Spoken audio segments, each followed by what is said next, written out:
Custody process is one of the most important components of a divorce case. Our goal at the end of your case is to set you and your children up for success. In both state of Kansas and state of Missouri, we have joint legal custody and sole legal custody. Sole legal custody means that one parent can make the major life decisions for the life of your children. That includes medical decisions, that includes educational decisions, or anything that majorly impacts our life. Joint legal custody, on the other end, means that you and your spouse have to put your differences aside, co-parent, and together make those major life decisions for the life of your children. Now, the process is a little different in Kansas versus Missouri. On the Missouri side, we have now a presumption of joint legal custody as well as a presumption of equal or near equal parenting time. On the Kansas side, we do not, but the most important thing to bear in mind is that there is one standard that's applied across the board, and that's the best interest of the minor child. At the end of the case, ultimately, the court's going to look at what's best for these children, and that's what the court's going to order. Whether you're in Kansas or Missouri, custody cases typically start with the filing of a petition. If you're filing a divorce petition, custody automatically comes along with that.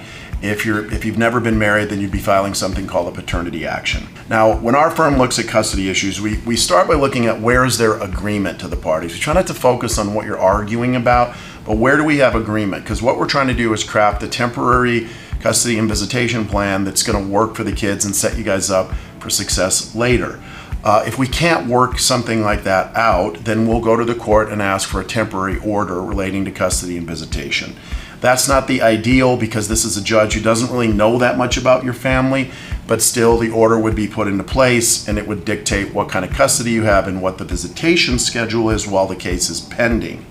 Now, once you're through temporary orders, there's a lot of different things that can happen, a lot of different services depending on what state you're in and what county you're in. These can include things like child custody, evaluators, mediation, and a host of other services. Now, if you're in a situation that's really extreme, the court might appoint somebody called a guardian ad litem. That's actually an attorney who's representing your child. That means that you have issues that are so extreme that your child needs their attorney to advocate for them. So you can imagine the level of animosity that has to happen. That's not in every case. It's fairly rare, but that can happen. As you go through this custody process, it's really important for you to be present and thinking about what this is going to look like down the line as you get through your divorce and you have all these years together where you're still co-parenting your child. Now, regardless of what happens with the custody, whether it's resolved through a settlement process or through trial, the last thing that will happen in your case, or what will happen in every case, is that you will end up with a detailed parenting plan. One thing that's for certain at the end of a divorce process is that you and your former spouse will continue to co-parent your minor children until they turn 18 years old.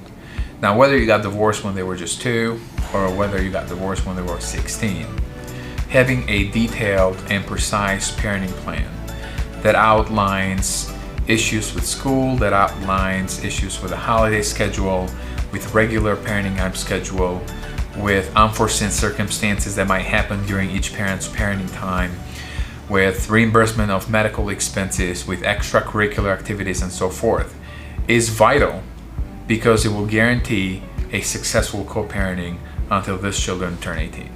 A lot of our clients will ask us whether their children should be in therapy during the divorce process or even after the process. My answer to that question is almost always yes, and here's why. It's very clear from the research that the divorce process hurts kids. Even an amicable divorce is going to take some kind of toll on your child. And the more confrontational, the more adversarial you are, the more damage you're going to do to that child. Now, the court may order this anyway during the pendency of the case. They may have your child go to therapy. They may have you all go to therapy. They may order you individually into therapy. But regardless of that, as parents, you can make that decision. It is a decision that should be made together. You should both be able to participate. And what I mean by that is each one of you should from time to time take the child to their therapy appointments. Because remember the goal here, it's not to win, it is to set your child up to have a healthy and successful life long after your divorce is ever over. And I think counseling or therapy can be very critical to that.